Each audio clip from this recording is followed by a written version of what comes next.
I am Jitendra sir. Today I will discuss a question which is asked in JEE Main 2021. देखिए ये question आपका क्या है कि the incident ray comma reflected ray and the outward drawn normal are denoted by the unit vectors vector A vector B and vector C. जैसे यहां पे देखिए आपका क्या है, यहां पर ये आपका देखिए क्या इंसिडेंट रे है। इंसिडेंट रे के अलाउंग यूनिट वेक्टर आपका क्या है, वेक्टर ए है। इंसिडेंट रे के अलाउंग यूनिट वेक्टर आपका वेक्टर ए है। देखिए ये हमारा आपका रिफ्लेक्टेड रे है, इसके अलाउंग यूनिट वेक्टर आपका क्या है, वेक्टर बी है। और देखिए ये आपका क्या है, यही आपका आउटवर्ड नॉर्मल है, इसके अलाउंग यूनिट वेक्टर आपका क्या है, आपका वेक्टर सी है। और हम लोगों को ये मालूम है कि laws of reflection of light आपका क्या है कि इंसिडेंट रे नॉर्मल के साथ जितना एंगल बनाएगा, रिफ्लेक्टेड रे भी नॉर्मल के साथ आपका क्या है, उतना ही एंगल बनाएगा आपका। तो हम लोग यहां पर ये मान लेते हैं कि इंसिडेंट रे नॉर्मल के साथ आपका थीटा एंगल आपका बना रहा है, तो इस कंडीशन में रिफ्लेक्टेड रे भी नॉर्मल के साथ आपका क्या एंगल बनाएगा, आपका थीटा एंगल बनाएगा। तो देखिए यहां से लेके यहां तक में जो भी इंफॉर्मेशन आपका प्रॉब्लम में दिया हुआ है, ये आपका डायग्राम फॉर्म में आपका यही है। आपका कहा जा रहा है कि then choose the correct relation for these vectors. तो अगर मान के चलिए ऑप्शन ए को अगर आप ध्यान से देखिए तो ऑप्शन ए को थोड़ा सा देखिए, 2a वेक्टर को हम लोग vector A plus vector A कर देते हैं, प्लस आपका क्या हो गया वेक्टर सी। नहीं, अब देखिए वेक्टर ए को आप लेफ्ट हैंड साइड में ट्रांसफर कर दीजिए, क्या हो जाएगा vector B minus vector A equal to क्या हो जाएगा, vector A plus vector C नहीं हो जाएगा। अगर ऑप्शन बी को अगर आप देखिए, इसमें भी वेक्टर ए को लेफ्ट हैंड साइड में ट्रांसफर करिए तो ऑप्शन बी को हम लोग क्या लिख सकते हैं, vector B minus vector A equal to क्या है, माइनस वेक्टर सी लिख सकते हैं। ऑप्शन सी में भी आप क्या कीजिए, वेक्टर ए को लेफ्ट हैंड साइड में आप ट्रांसफर कर दीजिए, तो इसको भी देखिए क्या लिख सकते हैं, vector B minus vector A equal to हम लोग क्या लिख सकते हैं, -2 vector A dot vector C multiplied by आपका क्या है, वेक्टर सी। नहीं, उसके बाद देखिए आपका क्या है कि डी में आपका देखिए क्या ऑप्शन था कि वेक्टर ए प्लस आपका क्या था, आपका 2c वेक्टर था। नहीं, तो देखिए ऑप्शन डी को भी आप लिख सकते हैं vector B minus vector A, यानी वेक्टर ए को यहां पर भी लेफ्ट हैंड साइड में ट्रांसफर कर दीजिए तो ये आपका क्या हो जाएगा, आपका 2c वेक्टर हो जाएगा। तो अगर ध्यान से अगर आप ऑब्जर्व अगर आप कीजिए कि ऑल द 4 ऑप्शंस में देखिए आपका कॉमन आपका क्या है, इक्वेशन के लेफ्ट हैंड साइड में vector B minus vector A आपका ऑल द 4 ऑप्शंस में आ रहा है। तो हम लोग यहां पर क्या करते हैं कि vector B minus vector A को ही हम लोग यहां पर कैलकुलेट करते हैं कि vector A minus vector B आपका कितना आता है, इसी को हम लोग कैलकुलेट करते हैं यहां पर।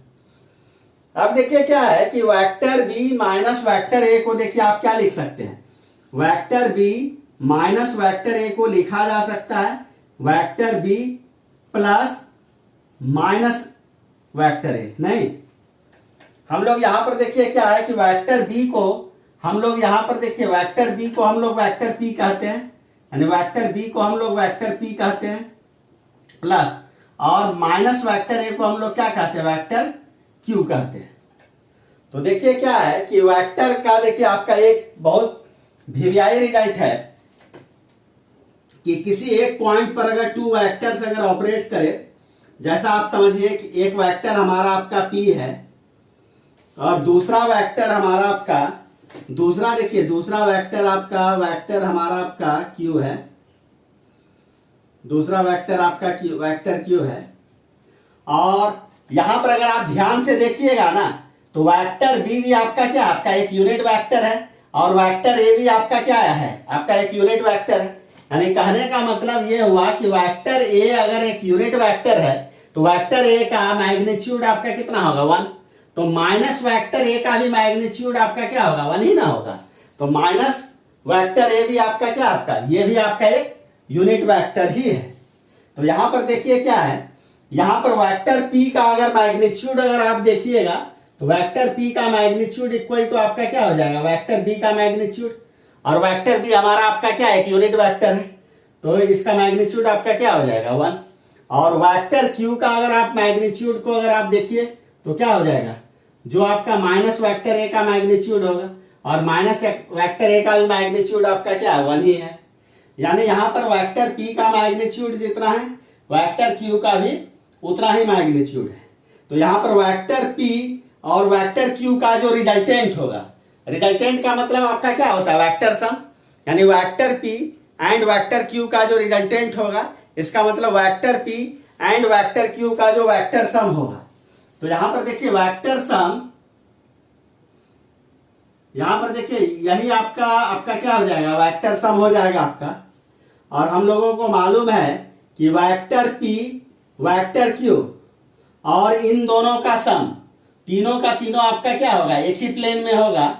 और चूंकि यहां पर वेक्टर पी और वेक्टर क्यू का मैग्नीट्यूड आपका इक्वल है, तो वेक्टर पी और वेक्टर क्यू के बीच का अगर एंगल को अगर हम लोग अल्फा अगर मानते हैं, तो इस कंडीशन में vector P plus vector Q vector P से भी कितना एंगल पर होगा, अल्फा/2 एंगल पर होगा।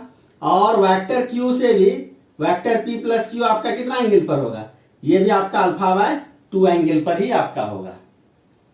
यानी vector P plus vector Q vector P से भी अल्फा/2 एंगल पर होगा और वेक्टर क्यू से भी आपका अल्फा/2 एंगल पर होगा।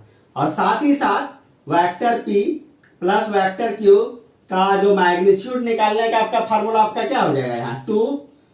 चूंकि यहां पर दोनों वेक्टर का मैग्नीट्यूड इक्वल है ना, तो यहां पर आप वेक्टर पी या वेक्टर क्यू में से किसी एक का मैग्नीट्यूड आप लिख दीजिए 2p cos। और यहां पर आपका देखिए यहां पर क्या है, 2 वेक्टर के बीच का एंगल आपका क्या अल्फा, यहां पर आप क्या कर दीजिए अल्फा/2 कर दीजिए।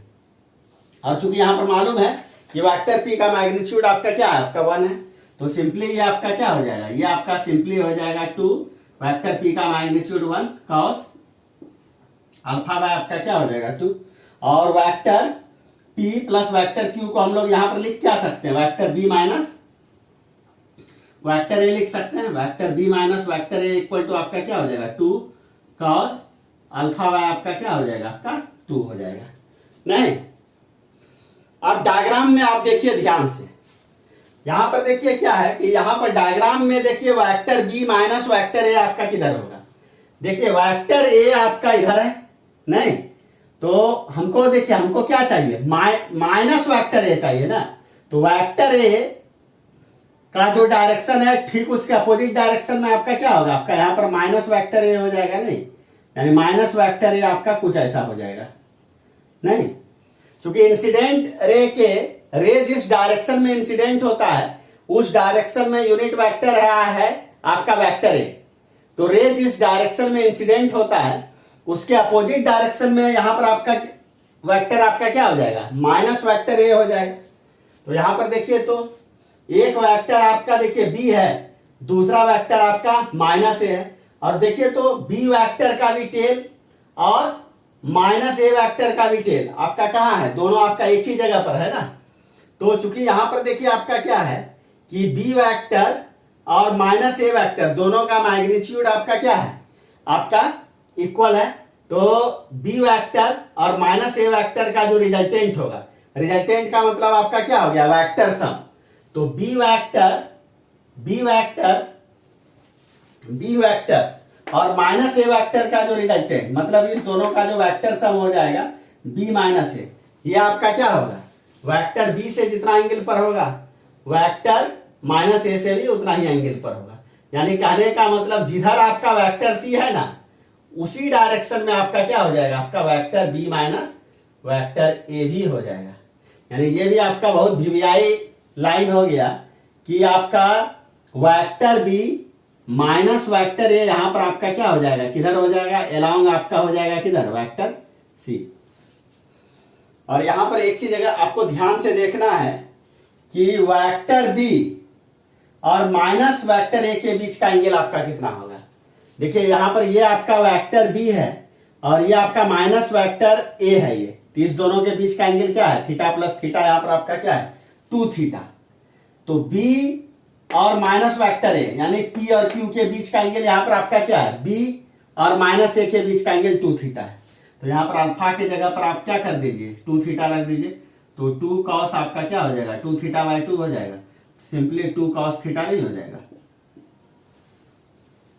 और चूंकि यहां पर आपका प्रॉब्लम में आपका क्या है कि b माइनस, यहां पर देखिए क्या है कि b vector minus a vector आपका उधर ही है जिस डायरेक्शन में आपका वेक्टर c है। इसका मतलब आपका यूनिट वेक्टर एलॉन्ग, तो vector b minus vector a, vector b minus vector a जिधर है उस डायरेक्शन में यहां पर यूनिट वेक्टर आपका क्या है, आपका वेक्टर c है ना। तो सिंपली हम लोग देखिए यहां पर क्या करेंगे कि हम लोग देखिए इसी लाइन को अब हम लोग लिखते हैं कि देखिए vector b minus vector a के डायरेक्शन में अगर आपको यूनिट वेक्टर लिखना हो तो क्या करना होगा, vector b minus vector a को डिवाइड कर दीजिए इसी के मैग्नीट्यूड से, नहीं तो यही आपका क्या हो जाएगा, वेक्टर c नहीं हो जाएगा। यानी अगर किसी वेक्टर के डायरेक्शन में यूनिट वेक्टर लिखना हो ना तो हम लोग क्या करते हैं, उस वेक्टर को डिवाइड कर देते हैं उसी के मैग्नीट्यूड से। तो vector b minus vector a के डायरेक्शन में अगर यूनिट वेक्टर लिखना हो तो vector b minus vector a को डिवाइड कर देते हैं vector b minus vector a के मैग्नीट्यूड से। तो यहां पर देखिए क्या है, vector b minus vector a का मैग्नीट्यूड आपका कितना, आपका 2 cos थीटा है। तो यहां पर इसी को नहीं लिख सकते हैं, vector b minus vector a divided by आपका क्या हो जाएगा, 2 cos थीटा इक्वल टू आपका क्या हो जाएगा, वेक्टर c नहीं हो जाएगा। और इसी को देखिए नहीं लिख सकते हैं, vector b minus vector a equal to आपका क्या हो जाएगा, 2 cos थीटा को मल्टीप्लाई कर दीजिए किससे, वेक्टर c से, नहीं।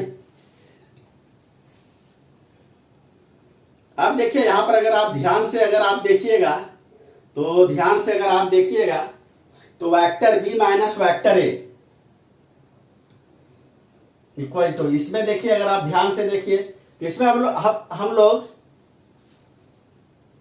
अगर आप राइट हैंड साइड को अगर आप ऑब्जर्व अगर करिए, एक में तो vector a plus vector c है, दूसरे में माइनस वेक्टर c है, थर्ड में आपका क्या है, -2 vector a dot vector c multiplied by आपका क्या है, वेक्टर c है।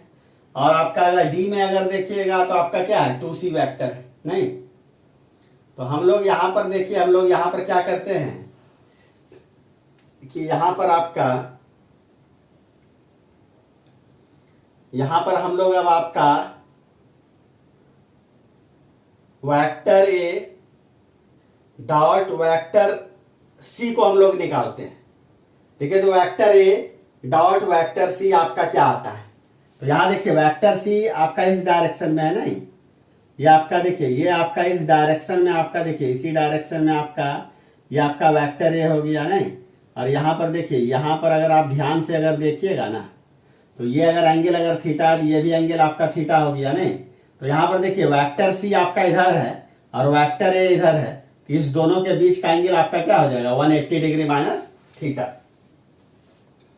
यानी अगर आप ध्यान से अगर आप देखिए तो यहां पर आपका vector a and vector c के बीच का एंगल आपका क्या हो जाएगा, यानी angle between vector a and vector c, vector a और वेक्टर c के बीच का एंगल आपका क्या हो जाएगा, 180 डिग्री माइनस थीटा, नहीं। तो हम लोग अगर यहां पर वेक्टर a का डॉट प्रोडक्ट अगर वेक्टर c के साथ ले लें तो क्या लिखेंगे, वेक्टर a का magnitude multiplied by vector c का magnitude multiplied by cos vector a minus vector c के बीच का एंगल। तो वेक्टर a का मैग्नीट्यूड 1, वेक्टर c का मैग्नीट्यूड 1, तो कॉस 180 डिग्री माइनस थीटा आपका क्या हो जाएगा, आपका माइनस कॉस थीटा हो जाएगा, नहीं। ये आपका क्या हो गया, माइनस कॉस थीटा, नहीं। यानी कहने का मतलब यहाँ पर vector a dot vector c equal to minus cos theta हो जाएगा, और कॉस थीटा इक्वल टू हम लोग क्या लिखेंगे, माइनस वेक्टर a डॉट आपका क्या हो जाएगा, वेक्टर c, नहीं। Cos theta equal to minus vector a dot vector c। तो यहां पर देखिए आपका क्या है, vector b minus vector a equal to 2, और कॉस थीटा की जगह पर आप लिख दीजिए, कॉस थीटा की जगह पर क्या लिखिएगा, minus vector a dot vector c। ये आपका वेक्टर c नहीं हो गया। कॉस थीटा के जगह पर हमने इतना लिख दिया। अब यहां से देखिए माइनस को आप बाहर ले लीजिए तो क्या हो जाएगा, यहाँ पे माइनस को अगर आप ध्यान से बाहर ले लीजिएगा तो vector B minus vector A equal to क्या हो जाएगा, -2 vector A dot vector C multiplied by vector C नहीं हो जाएगा। और इसी को आप नहीं लिख सकते हैं, vector B equal to minus A को राइट साइड में ट्रांसफर कर दीजिए तो माइनस मतलब प्लस हो जाएगा, -2 vector A dot vector C multiplied by आपका क्या हो जाएगा, वेक्टर सी नहीं हो जाएगा। यानी this is the correct answer. तो अगर ध्यान से अगर आप देखिएगा ना तो यही आपका क्या है, आपका करेक्ट ऑप्शन है आपका, नहीं vector B is equal to vector A -2 vector A dot vector C multiplied by आपका वेक्टर सी। तो इसका जो करेक्ट आंसर जो होगा ना, ये करेक्ट आंसर आपका सी होगा। तो आई होप कि इस प्रॉब्लम का सॉल्यूशन आपको अच्छे से समझ में आ गया होगा। अगर कोई डाउट अगर होगा तो कमेंट जरूर कीजिएगा। चलिए आज के लिए इतना ही।